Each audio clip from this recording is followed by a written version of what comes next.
با خطاب از دیده بر من می کنی ارشاد دل.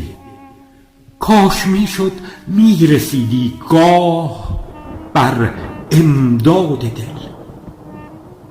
در بشارتهای سودایت رسان بر جان من، وعده ای از بوسه تا افزاییم بر داد دل.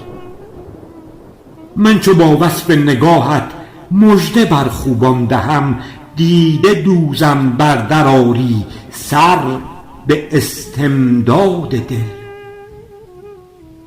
حظ رخسارت کشاند عالمی را در آتش، تا به سیرابم سراب آری گهی بر یاد دل. در اقامتهای رویا بر سرم با قامتت کن قیامت، تا فزاید حظت از رخداد دل.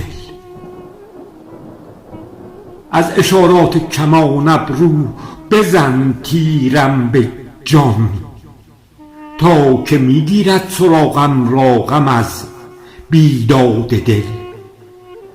گسترد سودای عشقت چون میان ملک جان، سینه مالامال دردآور به استعداد دل. کن نظارت بر عزیمتهای دل بر عاشقی، در هوای عاشقانه بشنو از فریاد دل.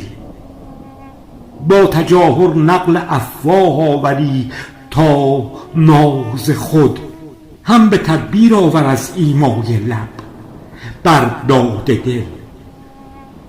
باقیات الصالحاتم کن وقوع آن دمی، که از بلا بارانی از چشمش که طوفان زاد دل.